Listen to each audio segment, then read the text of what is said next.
Wana Kiambu oye! Sijasikia vizuri. Wana Kiambu oye!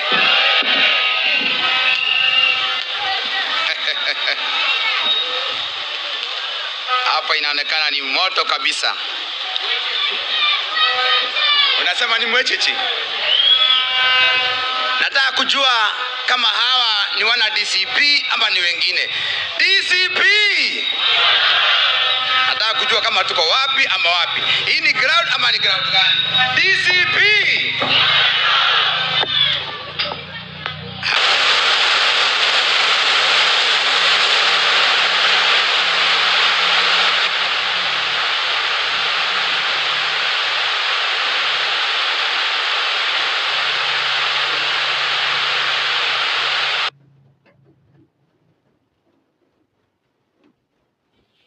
Our party leader, Rigathi Gachagua, our deputy party leader, Mwaura, elected leaders who are here and the one who are looking for positions, the great people of Kiambu, members of all the state, Adwa Kiambu, Muriega. Jambo. God is good and all the time, and that is his nature. Wow, it is wow. So today I stand before you not just as a Kiambu governor candidate, but as a son of this country and a county, deeply humbled for your trust and proud, aware of the responsibility that come with it. This is not just a political movement, it's just a defining moment for Kiambu. A movement to reflect, a moment to decide, and above all, a moment to act. Let me begin this by saying clearly that Kiambu is not living up to its full potential because of leadership gap. We have a challenge, we have a problem, and a big one. And that is why I am here. First and foremost, allow me to express my deepest gratitude to my family, my wife Rose, my children, that is Peter and Jockey. Yeah, thank you, Santi, for your invaluable support, love and sacrifice. You have carried this journey with me, and I don't take it for granted. To my team, our volunteers, our supporters, this moment belongs to you and to all of you. Because leadership is not about one individual, it's about people coming together for a common purpose. Now, my people, let us take a moment to reflect on whom or who Kiambu County is. We are a county with over 2.8 million people. One of the most vibrant and dynamic county in our beloved country, Kenya. Our economy as a county is valued at approximately 800 billion. And I want to say it again, 800 billion. Contributing nearly 5% of the Kenyan GDP. We are driven by agriculture, manufacturing, service, real estate, amongst others. We are in every sense a powerhouse. Kiambu is a powerhouse. And yet, despite all this, with these too many of our people are struggling. Our people are struggling. Which brings me to a fundamental question. How can a county so rich, with so many people feeling left behind? Secondly, let me speak about fairness. And I want to say it clearly about fairness. Yeah, we have a constitution. We have a devolved government. But I want us to talk together whether whatever we are getting is fair or not fair. From where I sit, Kiambu, we are not getting our fair share. Every single day, hundreds of thousands of people wake up before dawn, leave their homes in Kiambu, go to build economy of Nairobi. Hakuna power sawa. And that is why we are looking for power. They work there, they contribute there, but they come back in Kiambu to live, raise families, and build communities. And yet, Nairobi, where most of us have lived before, educated before, and such, has received 305 billion, while Kiambu has received about 105 billion for the last 12 years since the adventure of the devolution. Now I ask you, and I ask myself, is that fair? Is that fair? This is not just a statistic. This is a question of justice. This is a question of fairness and dignity. Kiambu, we require and demand our dignity. Therefore, going forward, we must strengthen devolution and fight for Kiambu to receive equal share. It's a rightfully deserved. Because devolution was meant to empower counties, not just to sideline them. Thirdly, let me talk about real lies behind these numbers. When we speak of economy, we are speaking of mothers who wake up every morning to ensure how she provides for her children.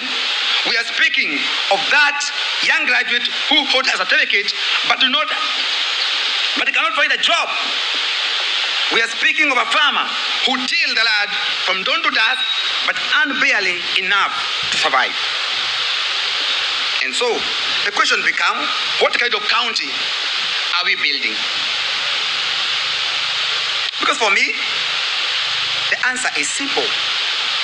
We must build a county where every person feels seen. A county where every person feels valued. And a county where every person feels loved and included. Your Excellency and the people of Kenya, people of Kiambu, let's be practical. It is good we have a devolution. And were it not for devolution, some places could not have grown. I want to address or talk about the issue of healthcare. Our healthcare system must be world class. Hospitals must be places of healing, not frustration. Hospitals are not the places that we're talking about dead. It's a places to give us hope. A mother waking up in hospital should not worry about whether there is a medicine, there is a doctor, or whether she'll be treated with dignity. I feel the pain of high infant mortality. I'm talking about watoto wanazaliwa kwa hospitali wanakufa kila saa because of serious negligence. No mother should lose a child. When I said before you, I feel your pain, our mothers. And the fathers, I feel your pain too. I'm a father like you are. I'd like to mention something small as I talk about the issue of healthcare. Recently we had doctors in Kiambu going for strike. But daktari, kugoma. They complained. It had to call for Council of Governors to come. I'm asking, we have educated our kids to become doctors, nurses, community health workers, and yet we are not giving them what they deserve.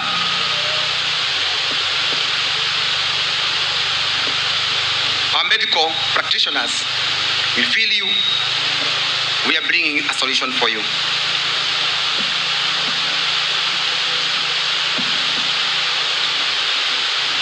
That issue of healthcare, it's an issue that makes someone feel like you can cry. Look at our hospitals. I would like, and I don't want us to become any political on this matter of healthcare. Hakuna kitu ya maana, Wakenya wenzangu, kama kujua ukienda hospitali utapata daktari, utapata dawa. Shida ni zile mashida ziko Kiambu. Tutakaa hivyo ama tubadilishe? Asante.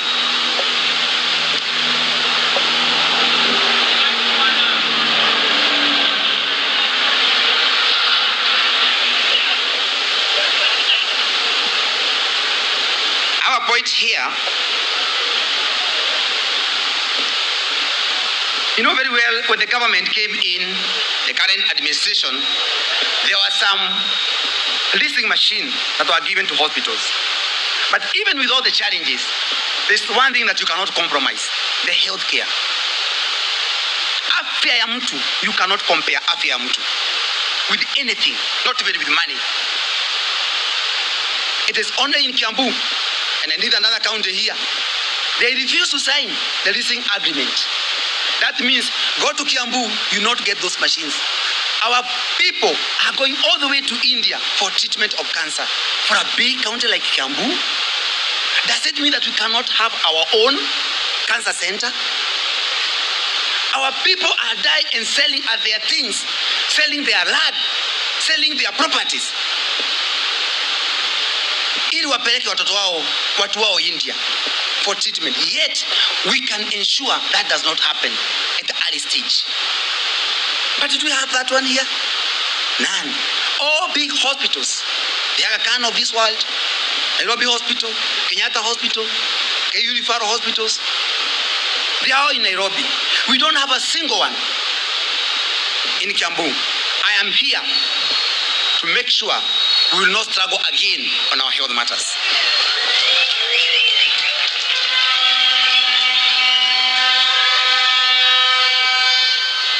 In addition, we must embrace digital transformation. In today's world, there's no reason why business licenses should take months to process. There's no reason why approvals should take or should be delayed. Therefore, under my leadership, we will digitize county services. We will make them real time. All those things that you're looking for, you make them at your house. Let me ask you a question, fellow Kenyans, the people of Kiambu. Today, if you want a driving license, you can do it from your phone or you can go to a cyber. Previously, we used to go to Huko, KRA. Today, if you want to register a company, from your phone, you can do it. But it is only in Kiambu that when you want to look for approvals, you have to go and look for governor, you have to go and look for officers, you almost look for them at their homes. Is that what you people want?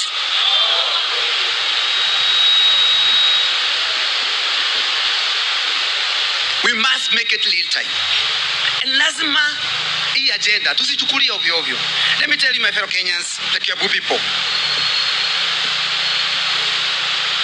When you talk about matters real estate, Kiambu, the biggest contributor of the GDP of Kiambu come from real estate. When I talk about real estate, I mean what? Ukiuza shamba yako leo, ama wewe uze shamba yako, serikali ya Kenya lazima ule mtu ameuza hiyo shamba apatie serikali, or to give the government 15% capital gain. Ukitoka pale, wewe mwenye kuinunua unalipa serikali stamp duty. Ikatakatwe, wewe mwenye kununua tule tudogo ulipe stamp duty. Haijaisha. Then once you have that approval, unataka kujenga nyumba. Ile nyumba yako unataka kuwa nayo. Hii materials za kujenga nyumba zote, they are subjected to another tax called value added tax, which is 16%. Inaitwa VAT. Uko kwa biashara, the same plot, the same house, you have another tax called income tax, which is 30%. Again, when you want to do all these things, umeajiri watu, these people are subjected to another tax called pay as you earn, pay. I'm asking asking if this is one of the biggest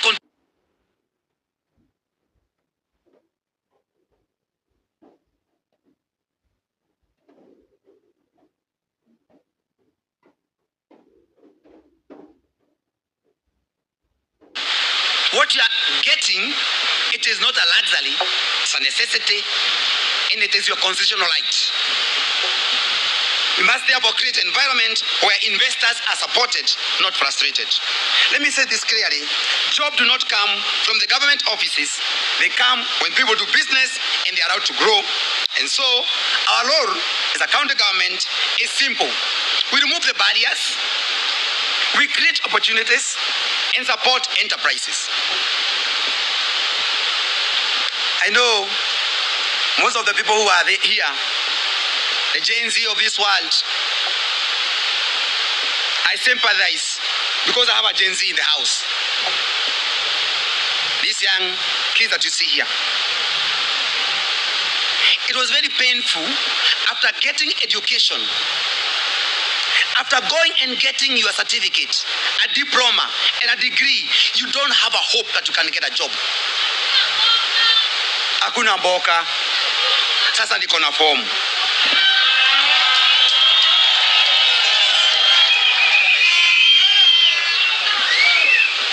Land is not just a property, it's a heritage, our identity, our future. It's a foundation of agriculture, driver for our investment and source of livelihood. Therefore, we must safeguard our land, manage it responsibly, and use it to create jobs, produce food, build wealth for our people. We say no to land grabbing. In Kiambu, we have a challenge on matters concerning land.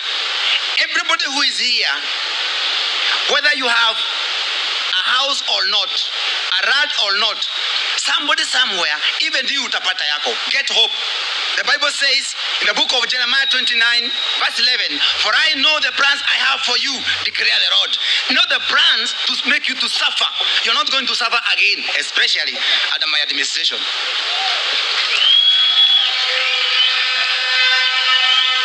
So, Gen Z who are here, our mothers, our fathers who are here, we never fought for our country independence so that we can suffer more.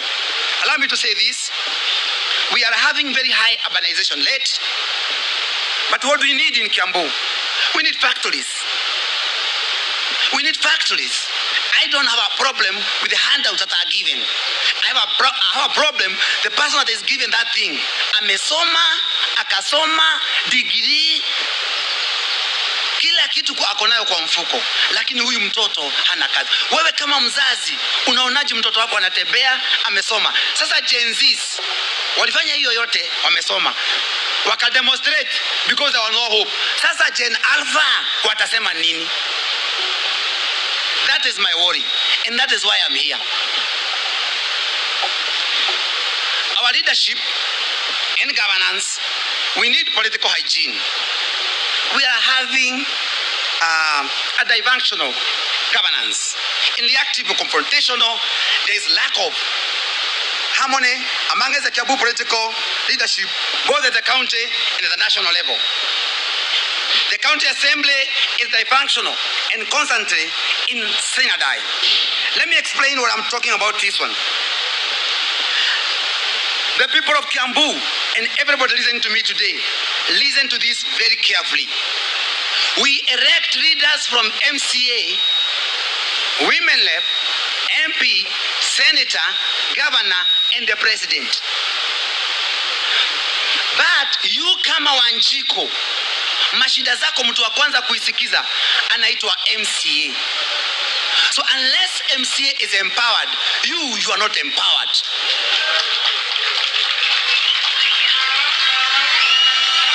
Now, Your Excellency, Your Excellency, there is a problem, and especially in Kiambu. Listen to this.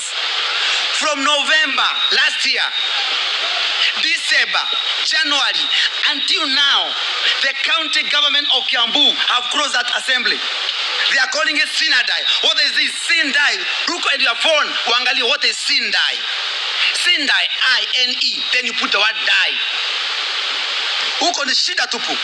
because MCA ni yule anafaa akutetee. Sasa wamefunga huyo governor na speaker wake na majority leader wake, wamefungia MCA. That is why MCA in Kiambu are struggling.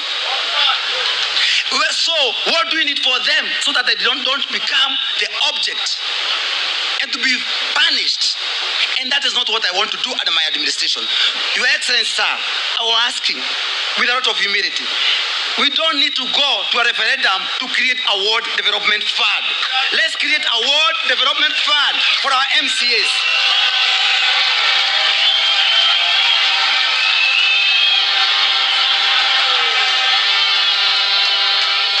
These MCA are struggling. Unaenda hata ukimwambia akununulie chai anakuangalia tu because ameteswa ya kutosha. My people, my good people of Kiambu, fellow Kenyans, tafadhali hata ukiona MCA wako, and especially in Kiambu, ujue hawa watu wameteswa. Na nyinyi ambao mnataka kuangalia viti Kiambu, mimi mwenyewe I will ensure doctrine of separation of powers is properly managed in Kiambu. I will not interfere with your services.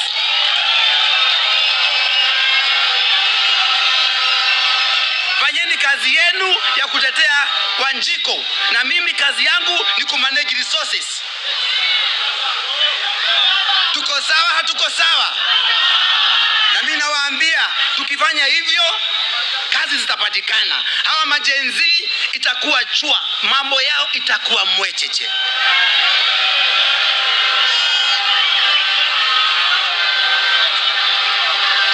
Bana Kiambu hoye. Niko na form. Naambia niko na nini? DCP. That is why niko hapa, because nimesikiza ground. Ya asante. Last but not the least, why leaders are elected is because, and now if you look at our county, na nikitaka muangalie, sisi mkasema Mwaura alienda pale ati hakuwa serious. By the way, imagine niko serious. Niko serious. For those people who have known what I have done before, you can tell what I am. There is no way that it is only in Kiambu that if you want to do business, you have to go to court. Manufacturers wako kotini, madaktari kotini, Kabete sijui wapi kotini, masoko huko Githurai zinaharibiwa na watu wanaangalia na hakuna kitu inasemekana. So Your Excellency, sir, I would like to make a personal appeal. We have IEBC. Na nataka munisikize wenye kwa pande ile na munielewe vizuri. IEBC inamaanisha nini? Independent, Boundary and Electoral Commission. Sasa IEBC, asanteni sana mmefanya ya electoral. Lakini kuna kitu moja mmeacha ya boundary. Hiyo walisahau, ni kama wamelala. We are supposed to do a review of the boundary in 2024. Now we are in 2026. That is why a place like Githurai, they should be having their own constituency. But wapate pesa ya serikali, wakuwe na mbunge wao. But now watu wa Githurai hawana barabara, hawana maji.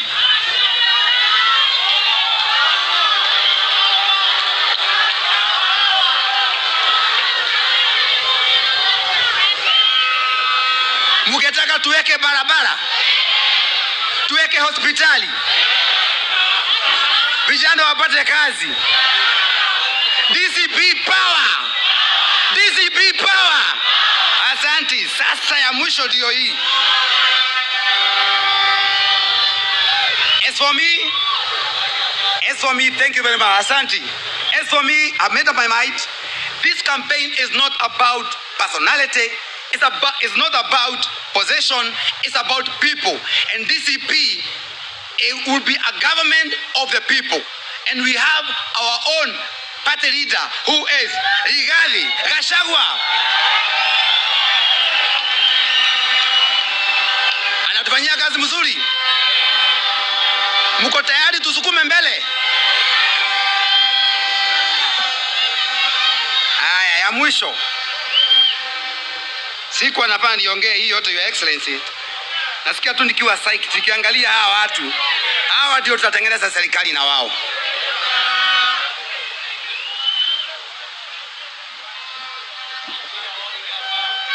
Haya, asante. Kuna kitu moja nataka kuwaomba, especially the young people. Ningewaomba, najua mmeteseka sana sababu ya kukosa kazi, lakini that one does not mean tujiingize kwa madawa za kulevya, kwa pombe haramu. Ningeomba watu wa Kiambu, majenzi, tafadhali wacheni na pombe haramu. Na machifu wetu wenye mko pale, tunakuja kukaa na nyinyi pamoja, tuangalie ni aje hii maneno. Hakuna mtu atauza pombe haramu Kiambu kama tuko hapo. Watu wa matatu, tunajua fare zimekuwa hiked. Hiyo maneno tutaondoa. Watu wakawa sukari, watu wakabete, watu wa Kirigiti, all the way mpaka Jabini. Tunajua mashida zenu, mmebomolewa na bado biashara zenu zinaongezwa kila siku. Wewe uko na ka salon kidogo, salon, a simple salon, na ni 8,000, unaitizwa license ya 10,000. Utoe wapi? Uruteko. Wewe duka yako ni ya nyanya na wewe license ya 10,000. Huyu ni mtu wa kukupanish ama ndio wa kukusaidia? So hata wa Matangi, hata yeye ni one time.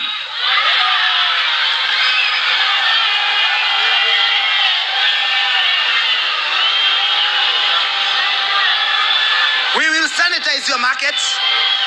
Asante. We'll sanitize your market. And I want to know, DCP is our party for all of us. Sasa kama nakaa chini, wacha niseme ya mwisho. Let us rise together. Let us work together. Let us build Kiambu together. Nitatosha ama sitoshi? Tunaweza ama hatuwezi? Asanteni sana. Mungu awabariki. Mungu awabariki Kiambu. Mungu awabariki Kenya na chama yetu ya DCP. Asanteni sana.